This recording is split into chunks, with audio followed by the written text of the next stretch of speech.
Eh bien, Ok, écoute, voilà, bonjour Juliette. Écoute, je te passe tout de suite la parole après toutes ces aventures de connexion. informatique. Donc, bon, moi, je ne suis pas chercheuse, hein, je suis Juliette Mathieu, je suis la cofondatrice et l'éditrice des éditions du Détour, qui est une maison de sciences humaines basée à Bordeaux. Je fais aussi de la formation à l'IUT Bordeaux-Montaigne auprès des masters, métier du livre.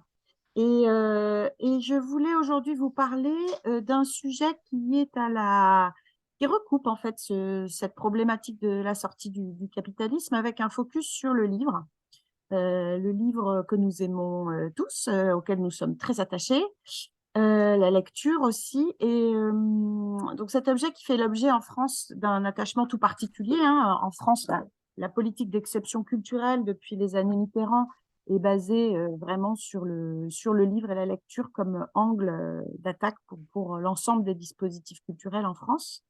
C'est aussi le plus grand marché culturel en France.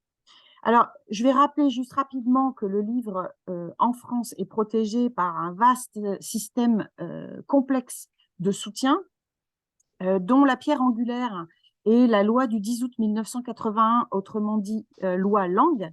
Je pense qu'on doit être peut-être le seul secteur professionnel où on voue une admiration sans borne à Jack Lang, qui a permis, avec Jérôme Lindon, qui était à l'époque directeur des éditions de Minuit, et, euh, et avec Antoine Gallimard, qui était tout jeune à l'époque, de mettre en place une politique de prix unique du livre.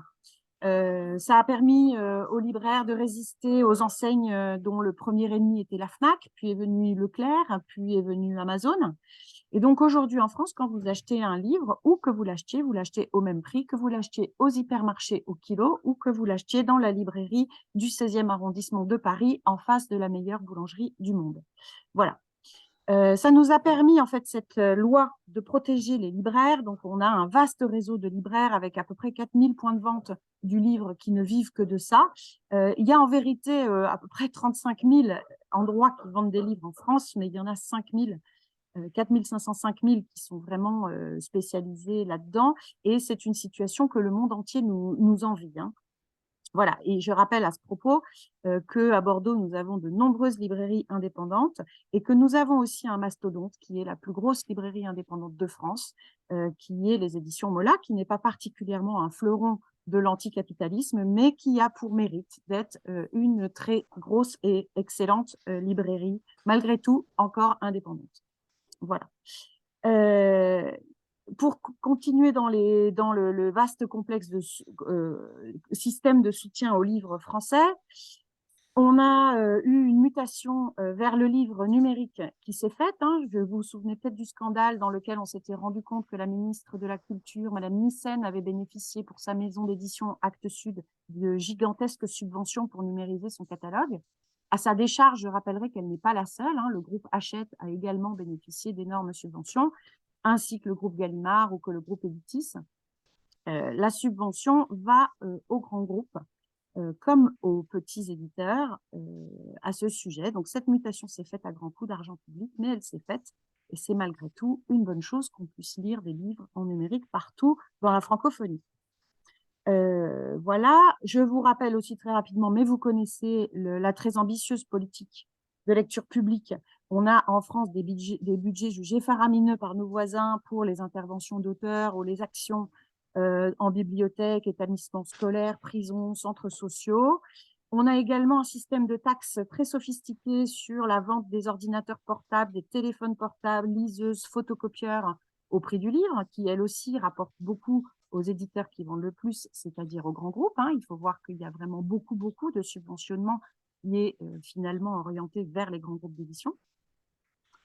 Voilà, il y a même un tarif postal préférentiel pour les éditeurs qui veulent envoyer leurs livres à l'étranger de manière à maintenir la force de notre francophonie dans le monde entier.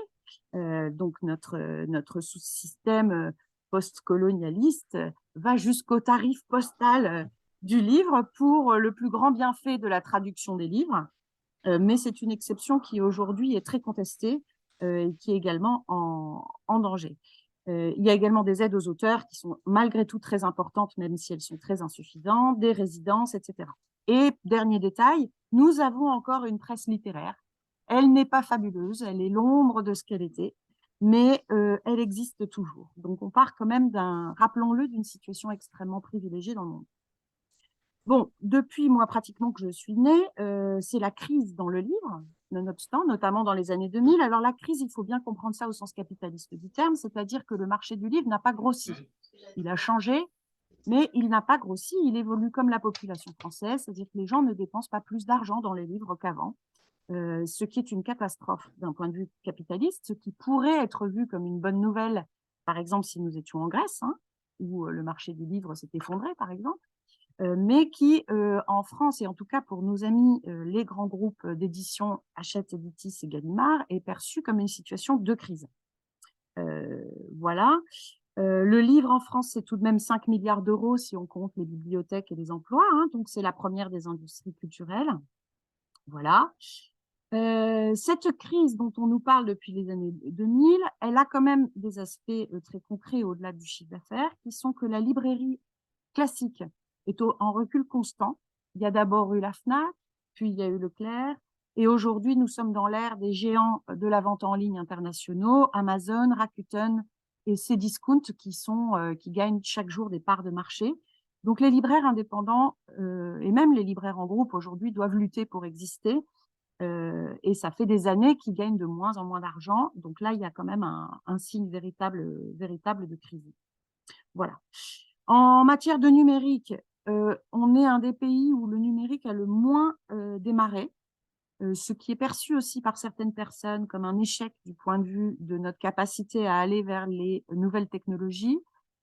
Pour moi, ce point est un peu en demi-teinte parce que même si on est à 5% du marché global, on a du livre papier partout, hein, donc on n'a pas forcément besoin de numérique partout, primo. Et secondo, encore une fois, ce numérique a été très largement subventionné et atteint tout de même 5% du marché global, avec une grosse part qui va à l'université tout de même, parce qu'il y a beaucoup d'universitaires qui lisent en numérique aujourd'hui. Donc peut-être que l'objectif d'éducation, malgré tout, fait son chemin. Voilà. Et puis ce marché du livre en crise, il est aussi perçu en crise pour des gens qui ont connu la grande époque des sciences humaines, des dictionnaires, des encyclopédies, du livre de référence, sans parler des codes civils, des ouvrages de droit, des ouvrages techniques. Et il est vrai que la plupart de ces gros ouvrages très chers de référence ont été aujourd'hui remplacés par des abonnements. Mais il ne faut pas oublier que la transition a été dure, de nombreuses maisons ont mis la clé sous la porte, de nombreuses propositions éditoriales n'ont pas survécu quand même à cette transition numérique également. Voilà. Après, il ne vous aura pas échappé que depuis 2019, le livre est à nouveau à la mode. Il semble qu'on ait renoué avec un avenir radieux. Alors là, je vais vous rappeler les choses qui se sont passées depuis le début du confinement, parce que paradoxalement, cet avenir radieux du livre s'est mis en branle avec le confinement, ce qui est quand même extrêmement inattendu. Si on regarde la presse, on voit d'ailleurs que dans les premières semaines du confinement, on parlait de crise sans précédent et qu'aujourd'hui, après coup, on ne peut plus parler de crise sans précédent pendant le confinement. Ça, c'est d'abord et avant tout expliqué par un soutien aux libraires de quartier et aux libraires indépendants versus les supermarchés, qui a été extraordinaire de la part des populations habituées à fréquenter ces lieux. Donc, il y a eu le fameux click and collect. La plupart des libraires ont été débordés de commandes et de livraisons. Presque tous les libraires ont mis en place un système de livraison, ce qui n'était pas vraiment dans leur ADN, quand même, rappelons-le. Et il y a eu des démonstrations d'amour, véritablement, aux librairies, avec des jeunes gens qui portaient des t-shirts à l'effigie de leur libraire, des gens qui déposaient des fleurs. Enfin, quand même, on n'avait jamais vu ça. Donc ça, c'est quand même l'essentiel. Il y a beaucoup de gens en France qui aiment la librairie et qui aiment le livre. Et ça, c'est transcrit dans les chiffres d'affaires, puisque on a fait plus 10 entre 2019 et 2020 pour la vente de livres, et on a fait plus 16% entre 2020 et 2021 du point de vue du chiffre d'affaires de l'édition, qui, je vous le rappelle, est entièrement porté par des grands groupes. Donc, finalement, ce confinement qui a porté tout le monde vers la lecture et vers la librairie, puisque les salles de spectacle étaient fermées, les cinémas aussi, et les supermarchés étaient également fermés en ce qui concerne leur rayon livre. Donc, tout ça a profité aux livres, à la lecture et aux gens qui en vivent, dont les libraires qui en avaient bien besoin. Donc ça, c'est quand même le grand événement, on va dire, de ces 3 dernières années. Alors, on sait quand même, je rappelle que, je ne sais pas si vous vous souvenez de ça, mais la Fnac et Amazon avaient dû fermer au moins partiellement pendant les périodes de confinement, hein, ce qui a beaucoup aidé les libraires. Et il faut aussi préciser que dans cette augmentation violente des ventes, hein, pendant cette période, il y a eu surtout une augmentation très forte des ventes dans les catégories manga, plus 34%, et jeunesse, plus 16%. Donc, clairement, il s'agissait d'occuper les jeunes et les plus jeunes à la maison, même s'il n'y a bien sûr pas que dans cet emballement du côté des libraires. Au même moment, notre président Emmanuel Macron mettait en œuvre sa promesse de campagne, le Pass Culture, dont vous avez aussi entendu parler, qui a été expérimenté en 2019 et 2020, c'est-à-dire que tous les jeunes de 18 ans, en mai 2021, tous les jeunes de 18 ans de France se sont vus proposer un chèque de 300 € à dépenser dans des produits culturels uniquement. C'était tout produit culturel, jeux vidéo, spectacles, cinéma, livres. Et il se trouve que les jeunes ont répondu massivement livre. Et donc, ça également, c'était une des grandes surprises de ce fameux Pass Culture. Le livre a été très largement plébiscité. Et on sait, donc ça s'adresse, et donc maintenant, ce Pass Culture va être ouvert jusqu'à la 4e avec des montants plus raisonnables de 300 €. Mais il y a quand même eu un vrai boom du livre auprès des jeunes. 29% des jeunes ne lisaient pas de livre avant d'avoir le Pass Culture. 48% des jeunes sont rentrés pour la première fois dans une librairie. Et 54% des jeunes, des utilisateurs du Pass Culture, ont acheté du manga. Mais, nuançons, du manga avec une grande diversité de titres. Et en dehors du manga, une grande diversité de titres. Donc, la caricature selon laquelle tout cet argent est allé aux Japonais est celle qui est développée par le Rassemblement national dans l'amendement qui a été heureusement retoqué en novembre 2022. Il n'est pas vrai que nous nous sommes fait tondre la laine sur le dos par tous ces Asiatiques décérébrés. Les jeunes sont allés massivement en librairie indépendante acheter les livres dont ils avaient envie, et notamment du manga, car il y a aussi du bon manga et du manga rigolo. Voilà. Donc ça, c'était quand même un grand boom, ce Pass Culture, et ces 300 € quand même dépensés massivement dans le livre. Au même moment, Emmanuel Macron a fait aboutir la loi du 30 décembre 2021, dite loi Darcos, qui a pour mérite, même si je me laverai la bouche après avoir dit cela, de montrer l'engagement de l'État contre Amazon. C'est une loi qui dit que les frais de port pour l'achat d'un livre qu'on se fait livrer à la maison sont minimum de 3 €. Techniquement, c'est pour empêcher Amazon de faire des frais de port à 1 centime. Ça a été très contesté, on va le mettre en œuvre maintenant, on va voir comment ça fonctionne. C'est sûr que ça va empêcher les gens qui allaient chez Amazon en oubliant le coût de la livraison de comprendre pourquoi les libraires le facturent. Ça, c'est le côté positif. En revanche, ça va permettre à Amazon de marger 3 € de plus par paquet. Donc, ça va apporter de l'argent à Amazon. C'est donc très contesté.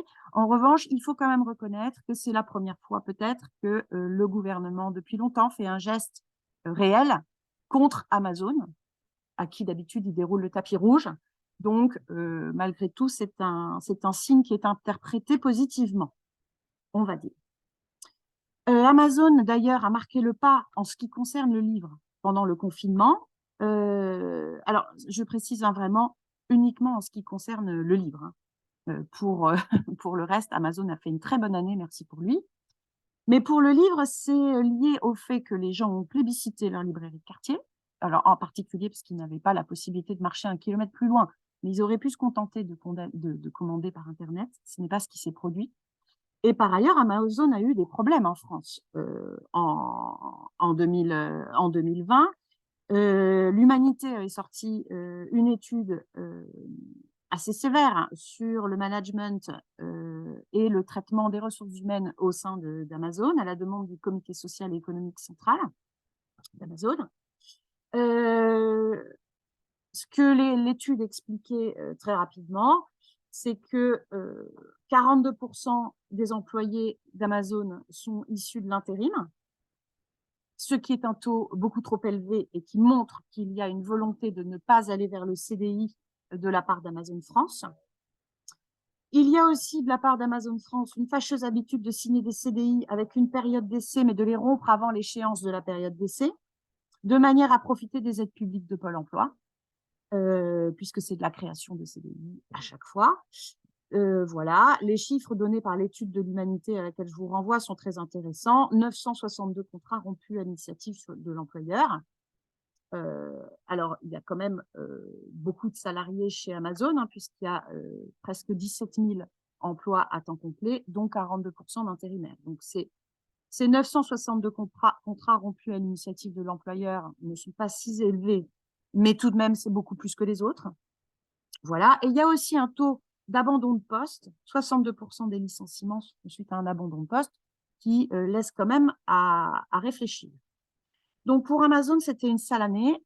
Ils se sont fait condamner pour la manière dont ils géraient le Covid dans plusieurs entrepôts qu'ils ont dû fermer. Ils ont vécu une désaffection d'une partie de leur clientèle en ce qui concerne le livre. Et ils se sont fait afficher publiquement par l'UMA, que l'on remercie au passage. Image endommagée, je lis sur Internet, auprès des consommateurs au moment du deuxième confinement. Voilà. Les Français ont adoré le système de click and collect. Voilà.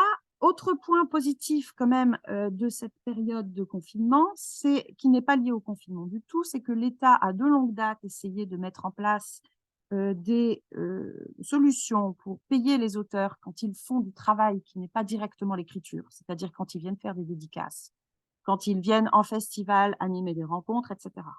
Aujourd'hui, les subventions publiques sont conditionnées pour les grands festivals uniquement au fait de rémunérer les auteurs et les intervenants extérieurs pour toutes leurs interventions. Alors, c'est un peu le serpent qui se mord la queue, dans la mesure où les festivals étant également largement subventionnés par l'État, c'est-à-dire que l'État paie en quelque sorte 2 fois pour payer les auteurs sur les salons. Le fait est que ça introduit dans l'idée des éditeurs qu'ils pourraient peut-être payer leurs auteurs pour une partie du travail qu'ils leur demandent, ce qui n'est pas malvenu. Et par ailleurs, c'est aussi l'idée tout simplement que les auteurs ne sont pas des artistes peintres corvéables à merci, et les artistes peintres ne le sont pas non plus d'ailleurs, et que donc on peut envisager d'essayer de trouver des solutions pour contrer leur précarité qui est réelle. Alors attention avec cette question, on est en phase d'expérimentation, c'est-à-dire que toute l'édition est au taquet pour faire durer cette affaire le plus longtemps possible et la faire subventionner au maximum par l'État. On n'en est pas encore à l'idée que les auteurs pourraient être payés tout simplement par les entreprises privées pour travailler pour eux. Voilà. Et je termine sur le dernier point positif qui vient de sortir, les statistiques de nombre de créations de librairies. Il y a un engouement inédit pour le métier de libraire indépendant en France, avec en 2021 107 nouvelles librairies créées en France. C'est du jamais vu, partout en France, évidemment plus sur la côte et dans les métropoles, là où il y a plus de population. À noter que ces créations de librairies sont à 65% portées par des femmes, donc il y a un vrai changement de la population de libraires qui s'annonce. Et également que ce sont des reconversions à 61%. Donc, ça confirme que la librairie fait rêver. Et ça confirme aussi qu'il y a des gens qui ont envie de retourner vers leur métier de cœur après quelques années d'expérimentation dans d'autres secteurs. Donc, tout est au beau fixe pour le livre, en tout cas, semble-t-il. Mais c'est la dernière partie de mon intervention. Je vais vous expliquer maintenant, enfin, je vais vous résumer, vous savez sans doute, pourquoi cette situation est tout de même de façade, même si on est heureux de s'appuyer sur ces points. Alors, la première des choses, c'est la concentration des médias. Vous savez que les supports de presse appartiennent massivement aux 10 premiers propriétaires des entreprises du CAC 40. Dans le livre, c'est la même chose.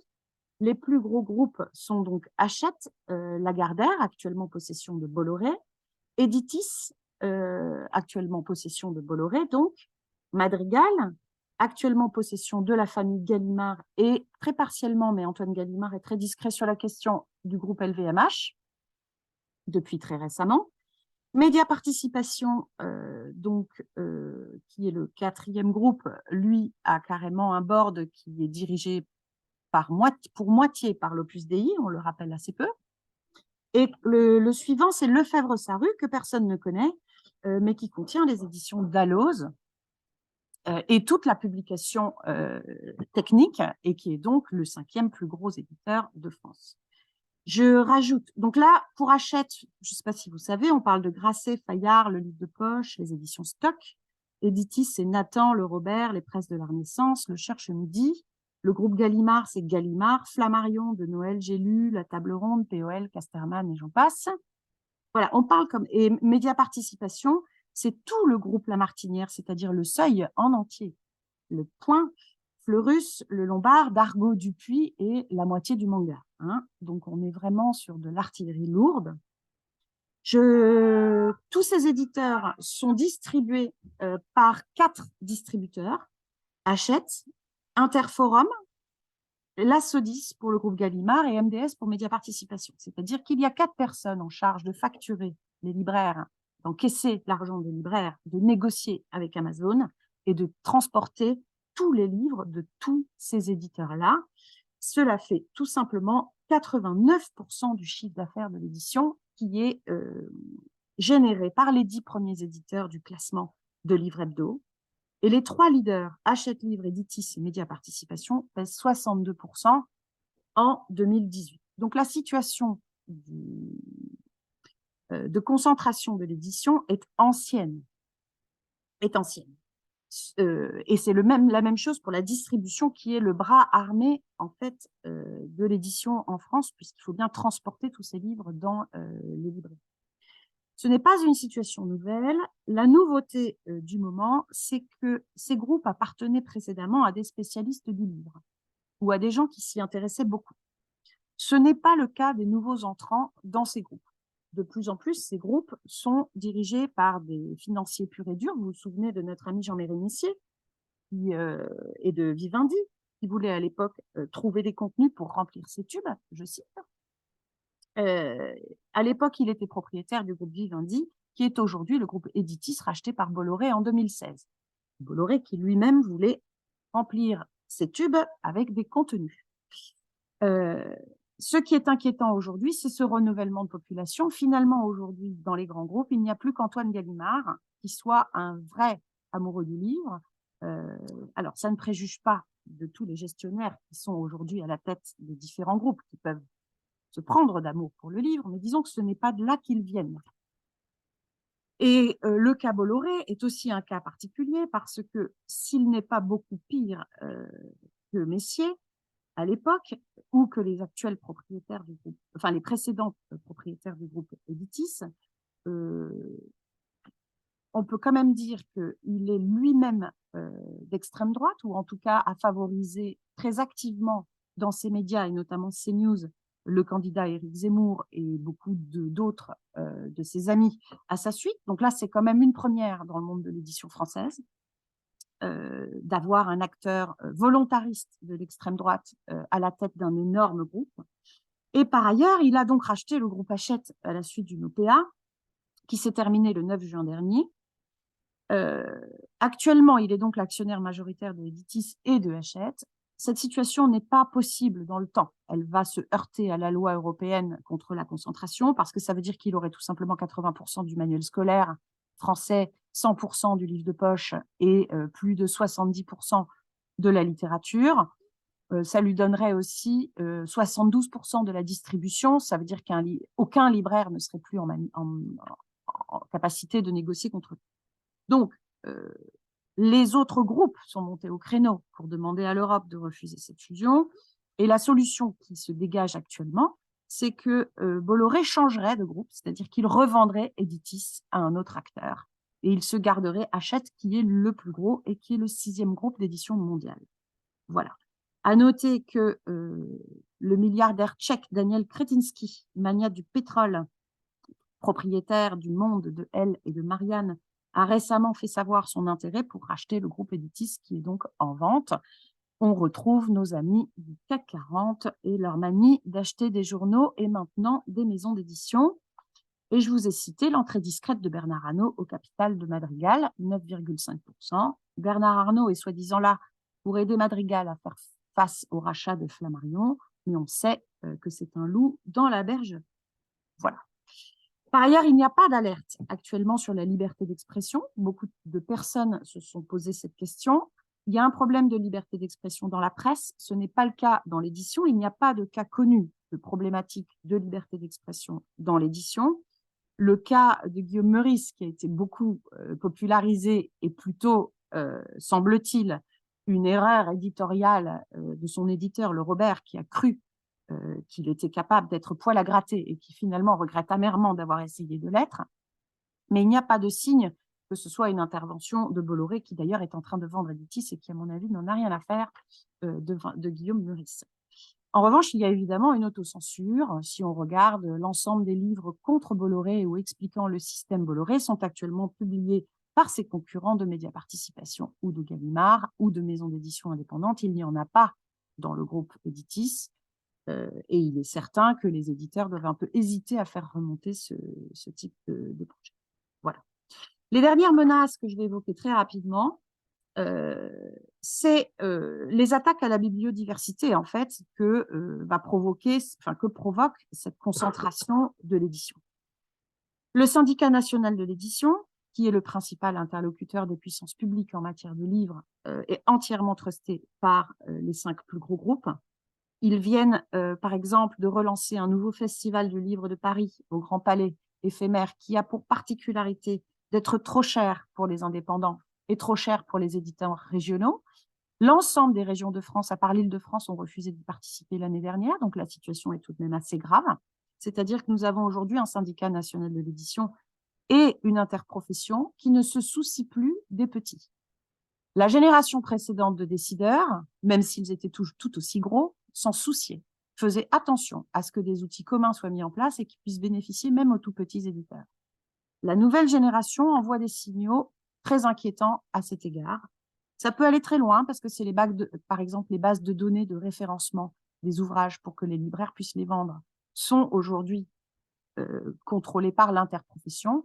Si demain Bolloré décide de ne plus cracher au bassinet de cette interprofession, ces bases vont disparaître et les petits éditeurs ne pourront plus vendre leurs livres. S'ajoute à ça le même problème en matière d'imprimerie. Il n'y a plus en France d'imprimerie, il y a très peu de papeterie spécialisée dans la production de papier pour le livre. Il faut aller les chercher à l'étranger, notamment en Allemagne, en Italie. Il n'y a plus non plus beaucoup d'imprimeurs de livres en France et il y en a de moins en moins puisque vu l'augmentation et la crise du papier, ces imprimeurs sont en train de reconditionner leur chaîne pour faire du papier d'emballage. Donc la question est toute simple, s'il y a moins de papier, s'il y a moins d'imprimeurs, qui va être prioritaire? Sont les 5 groupes qui font 80% du marché ou les éditeurs indépendants qui, derrière, participent à la création et à la diversité de notre. Un petit mot sur le pass culture qu'on appelle, on utilise volontiers l'expression du CAS, du pass culture, puisque les livres qui ont été achetés dans le cadre du pass culture sont majoritairement des livres de best-sellers. C'est normal, les enfants sont seuls pour aller acheter des livres. Donc, ils achètent principalement des best-sellers. Évidemment, ces best-sellers sont principalement dans les grands groupes, soit édités par les grands groupes, soit édités et transportés, distribués par les grands groupes. Et donc, le pass culture a été le jackpot pour les éditeurs de groupes. Je cite notamment Glénat, qui est un très gros éditeur indépendant distribué par le groupe Hachette, qui annonce une croissance de 192% tout de même grâce au pass culture et à sa série bien connue de, vite, je vais dire une bêtise, de mangas, dont je ne sais plus laquelle c'est. Attendez, c'est quoi? Bon, je vais le retrouver, je l'ai noté dans mes papiers. Ah oui, One Piece, voilà. Comment j'ai pu oublier One Piece, le livre le plus vendu dans le monde. Voilà. La précarité des auteurs et des autrices. Alors là, la situation n'a pas changé. Hein. Les auteurs ne gagnent pas d'argent, sauf s'ils vendent beaucoup. Ça, ce n'est pas nouveau. La grande nouveauté, c'est que actuellement, les syndicats d'auteurs divers et variés sont très actifs et les auteurs réclament à corps et à cri de nombreuses négociations et des mises en place pour être mieux payés, car leur situation en vérité se dégrade, notamment les auteurs jeunesse, qui sont de moins en moins payés et qui sont payés quasiment moitié moins qu'il y a 20 ans. quand même le noter. À noter un facteur très inquiétant, c'est que la négociation organisée par l'État médiatisée par l'État entre les auteurs et le syndicat national de l'édition est actuellement au point mort. Le syndicat national de l'édition n'est tout simplement pas venu à la dernière réunion. Donc, on est dans une situation où l'État cherche à faire quelque chose, les auteurs protestent énergiquement et le SNE discute peu, de loin, très précautionneusement et s'appuie également sur les sociétés de gestion collective qui gèrent les fameuses taxes sur les portables et les photocopieurs en disant que c'est eux qui sont représentants des auteurs, ce que les auteurs aujourd'hui contestent. La situation est très compliquée, mais en matière de précarité des auteurs, on ne peut pas dire que la situation s'arrange. Deux derniers facteurs, l'écologie.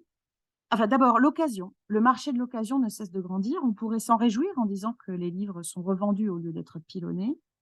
Mais il ne faut pas oublier qu'on est à l'ère des vendeurs de biens internationaux. Donc, cette occasion bénéficie principalement à Cdiscount, Rakuten et Momox, qui est une société allemande, le premier vendeur de biens de seconde main après...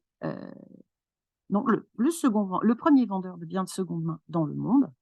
Il a fait une étude à ce sujet qui dit que le livre est le plus prisé dans l'offre d'occasion, et notamment les romans, les bandes dessinées et les mangas. Il faut savoir que les livres d'occasion ne profitent pas à l'économie du livre qui a été mise en place avec la loi Lang. La loi Lang, ce sont des prix qui sont les mêmes pour tout le monde, pour que les libraires indépendants vivent, pour que tous les auteurs puissent manger, pour que tous les éditeurs, même les petits, puissent manger également. L'occasion, c'est à part. Ça ne reverse rien à personne. Et ça bénéficie surtout aux best-sellers, du passé certes, mais ça peut être du passé de la semaine dernière. Donc, en fait, il y a de plus en plus de voix qui s'élèvent pour dire que le marché de l'occasion croît en évitant l'équilibre installé par la loi Lang et qu'il faut donc le taxer d'une manière ou d'une autre pour qu'il participe à cette écologie du livre. Bon, évidemment, c'est une question que tout le monde se pose, mais il faut quand même pas oublier que le marché du livre n'a pas augmenté depuis 20 ans, malgré tout, à part dans les 2 dernières années, ce qui veut dire que la taille du gâteau n'a pas tellement augmenté et que donc on peut faire entrer de plus en plus de gens dans le partage, mais il n'y a pas tellement de raisons que ça permette réellement de mieux payer les plus précaires. Ça permettrait certainement aux éditeurs et en particulier aux plus gros de percevoir davantage de taxes, mais il n'est pas actuellement tout à fait certain que cela profite à ceux qui en ont besoin. Voilà. Et ça pose aussi la question de l'écologie du livre, parce que le livre est assez bon élève en la matière, puisque donc il y a pas mal d'occasions, on vient de le voir, ça croît en tout cas. 95% des livres français sont imprimés sur des papiers certifiés de différentes manières, sur lesquels il y aurait beaucoup à dire, mais disons globalement certifiés par des labels écologistes, ce qui n'est pas si mal.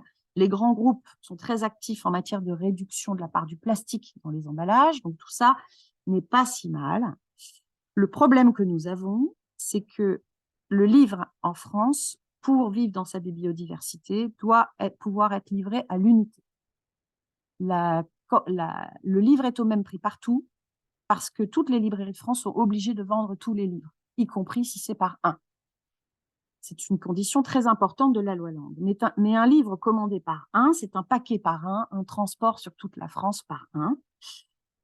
Et de nombreux livres détériorés en chemin. Donc, on a aujourd'hui un vrai problème et une vraie réflexion de fond à avoir sur l'économie du livre, parce qu'on déplace énormément de livres à l'unité, partout, à la journée. Les libraires sont trop petits pour avoir des espaces de stock. Ils ne peuvent pas en stocker plus. Donc, ils ne peuvent pas commander par 10, ça ne résoudrait pas le problème. Ils n'ont pas la trésorerie parce qu'ils sont très fragiles.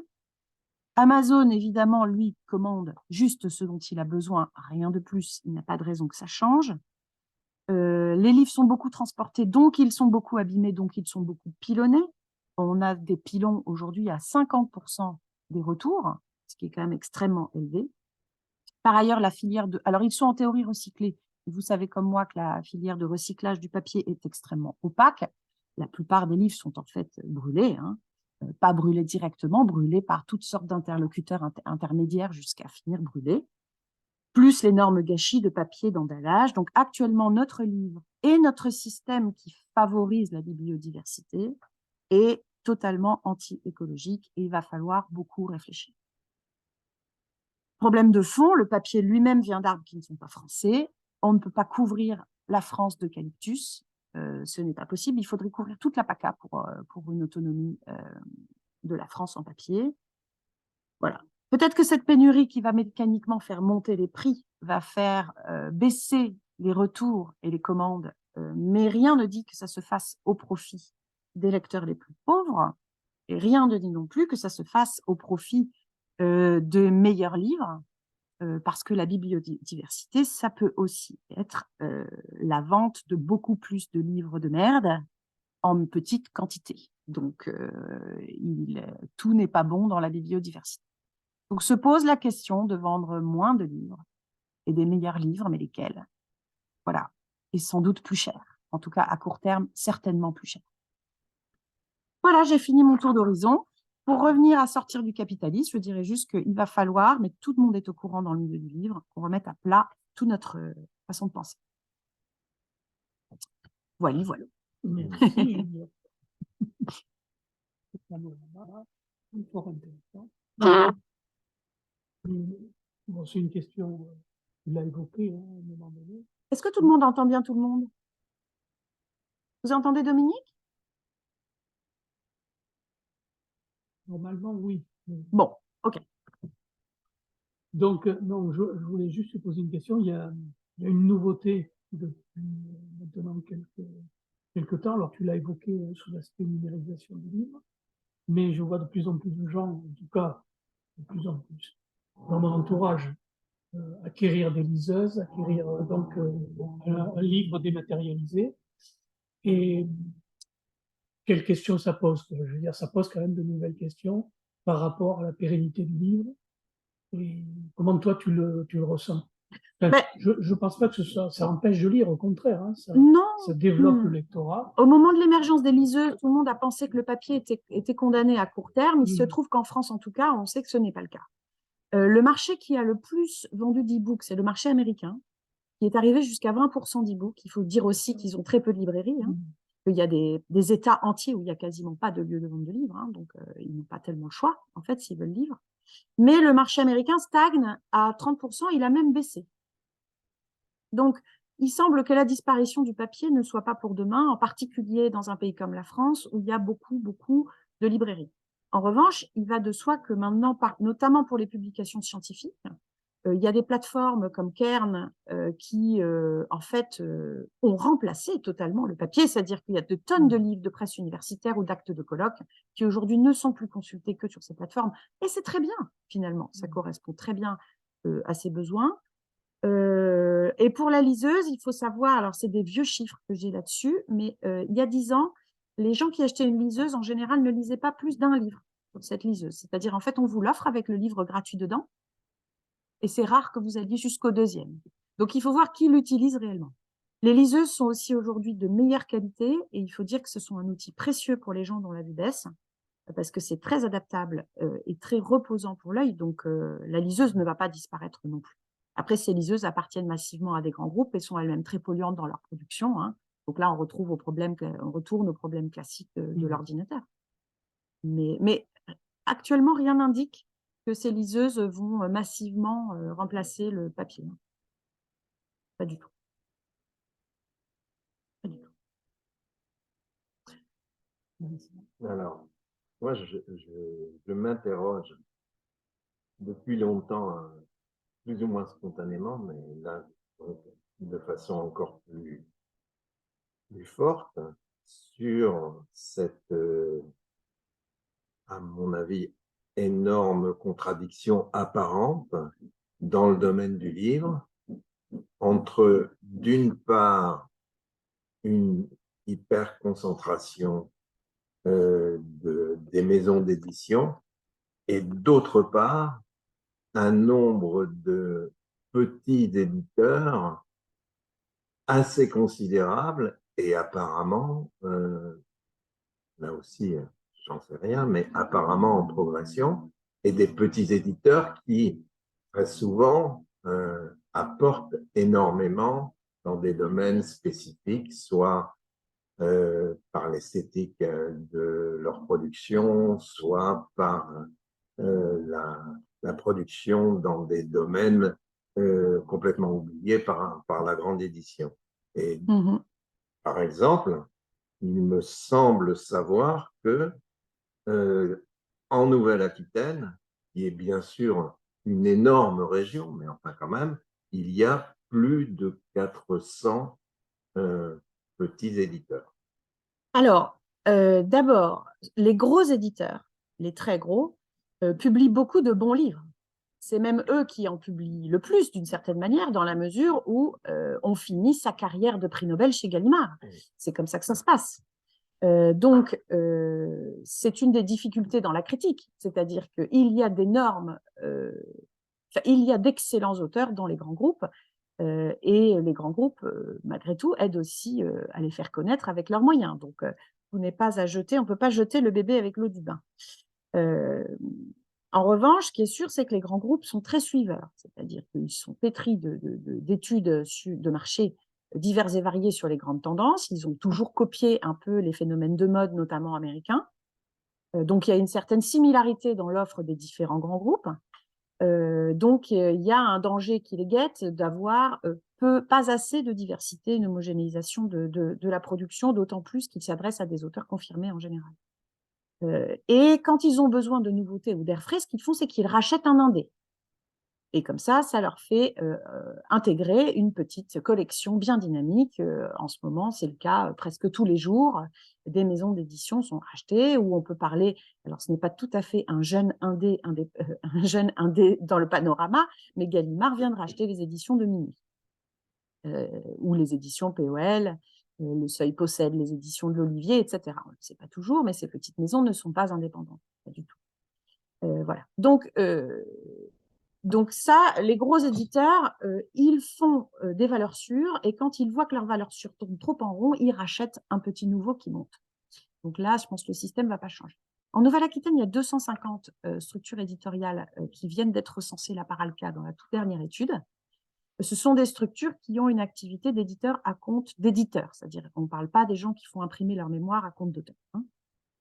Ces 250 éditeurs sont de toutes sortes, c'est-à-dire qu'il y a des très petites structures associatives qui s'autodistribuent localement et qui font un travail extraordinaire, soit par leur contenu artistique, notamment dans les domaines poésie, théâtraux, etc., des domaines qu'on voit peu dans la grande édition, on va dire, ou qui ne sont pas très actifs de ce point de vue-là. Il y a aussi parmi eux des gens qui ont beaucoup d'actions sociales, c'est-à-dire des petits éditeurs locaux qui publient beaucoup de choses en relation avec la culture de leur territoire, avec les actions qui sont menées dans leur territoire et qui sont une part très active de la vie sociale sur place. Donc, elles sont indispensables au réseau et c'est pour ça qu'elles sont subventionnées.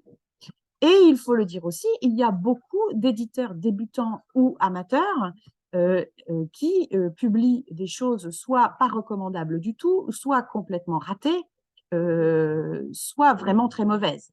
C'est-à-dire qu'il ne faut pas non plus avoir une vision angéliste de l'indépendance. Tout n'est pas bon parce qu'on est indépendant, ce n'est pas dit comme ça. Donc, il y a un peu de tout dans ces maisons.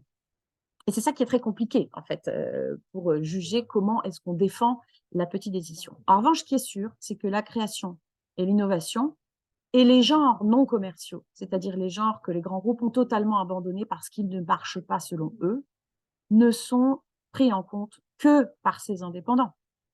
Et donc, ils sont indispensables. Il n'y a pas de création s'il n'y a pas d'édition indépendante. Et les grands ne sont pas capables de faire de la création au niveau des auteurs et de la création vraiment intellectuelle. Ils peuvent avoir des bonnes idées éditoriales, de produits, de choses comme ça qu'on n'a pas fait avant, ou de manière de dire les choses qu'on n'a pas fait avant.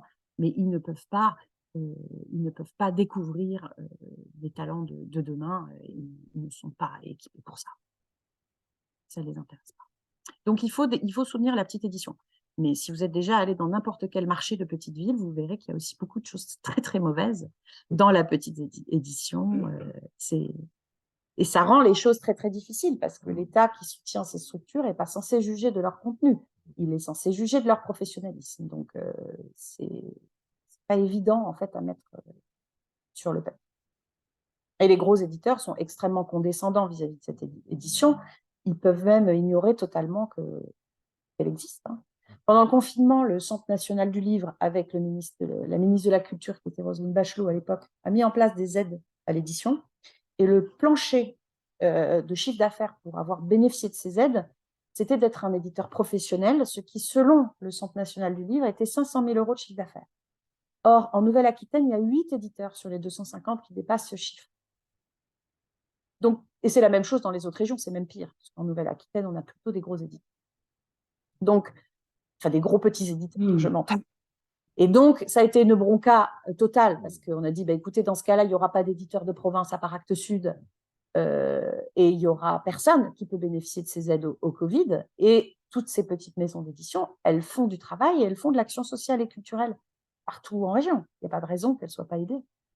Et finalement, Roselyne Bachelot, qui avait pour mérite d'avoir le bras long, a réussi à dégager des subventions supplémentaires qui ont été fléchées vers les petits éditeurs, comme on dit, directement en région.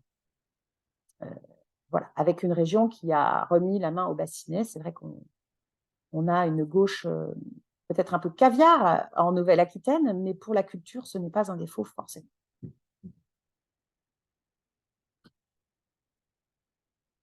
Bon, voilà. Et justement, on parle de l'Aquitaine, de la gauche caviar, etc. Mais est-ce que l'ALCA, c'est-à-dire l'agence du livre, mais aussi du cinéma, mais aussi de l'audiovisuel, est-ce que l'ALCA joue un rôle particulier, exceptionnel par rapport à d'autres régions en France, ou est-ce que c'est une des agences, puisque c'est le nom qu'elle se donne, parmi d'autres, quoi, et banalement parmi d'autres? Alors, l'ALCA, elle est toute jeune, la fusion des 3 ex-régions s'est faite très récemment. Mais l'ALCA, aujourd'hui, a toujours un très fort budget à destination des professionnels du livre, du cinéma et de l'audiovisuel. C'est une des mieux dotées de France. Je me demande même si, en ce qui concerne le livre, ce n'est pas la mieux dotée de France. Donc, de ce point de vue-là… Dotée par la région? Oui. Oui. Mais ce n'est pas la région, en fait. En Nouvelle-Aquitaine, c'est un partenariat entre la DRAC, la région, et le ministère directement, c'est-à-dire le CNL. Donc, ce contrat, il s'appelle le contrat de filière. Il est extrêmement bien doté. Et là, il faut rendre justice, en fait, à l'ancienne agence Aquitaine tout court, et aussi à la politique menée à l'époque par la région, qui était très volontariste en matière de livres, qui a été pionnière, en fait, dans ces contrats de filière. C'est-à-dire proposer que soient gérées au niveau régional des aides qui sont faites conjointement avec les institutions de la culture. C'était très intelligent et ça fait aussi qu'aujourd'hui, en Nouvelle-Aquitaine, on a un bassin d'auteurs, d'éditeurs et de libraires qui est un des meilleurs de France. Donc ça, il y a vraiment une très grande qualité, notamment éditoriale, en Nouvelle-Aquitaine. Donc on est plutôt très, très bien doté, même si bien sûr les signaux politiques en ce qui concerne la direction de la région sont très inquiétants parce que la part du Rassemblement national augmente. Le Rassemblement national est bien sûr tout à fait hostile à ces politiques. Plus ils sont nombreux, pire c'est. Mais non, on a beaucoup de chance avec l'ALCA. Après, c'est le problème de tous les subventionnements. Hein. Il y a des choix qui sont faits, il y a des rattrapages à faire. Et par rapport à sur les l'audiovisuel ex-régions. du cinéma, le livre n'est pas la dernière différence. Non, le livre est très bien doté, mais après, le livre, c'est beaucoup plus de personnel en région que le cinéma et l'audiovisuel. Ça concerne beaucoup plus de personnes parce qu'il y a toutes les bibliothèques, il y a toutes les actions en scolarité. Donc, c'est énorme, en fait, le champ du livre par rapport à l'audiovisuel et le cinéma. Après, en audiovisuel et cinéma, la production de création, en France, elle est quasiment entièrement subventionnée. C'est-à-dire qu'un producteur qui fait du documentaire de création, il va dépendre des subventions diverses et variées, quasiment à 80% de son budget. Les entrées en cinéma pèsent très peu lourd, en fait, évidemment, dans le documentaire de création, par exemple, pour prendre l'exemple du documentaire de création. En revanche, dans le livre, les subventions pèsent beaucoup, beaucoup moins lourd. C'est-à-dire on est lourdement subventionné, mais pas comme le cinéma. C'est-à-dire le cinéma, il n'y a pas le choix. Le laboratoire doit être subventionné parce qu'il n'a pas d'économie marchande. Le livre, même tout petit et indépendant, a une économie marchande. Donc, il est moins subventionné en proportion. Mais non, on est plutôt bien doté. Après, il y a des difficultés quand même sur l'homogénéité territoriale et sur les publics en difficulté, parce que le monde du livre ressemble de plus en plus à un entre-soi de gens qui se retrouvent autour du livre. Et il y a beaucoup de gens qui n'en lisent jamais.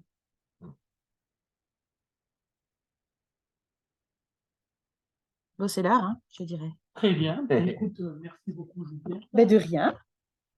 Oui, merci. Tiens, moi, chaise.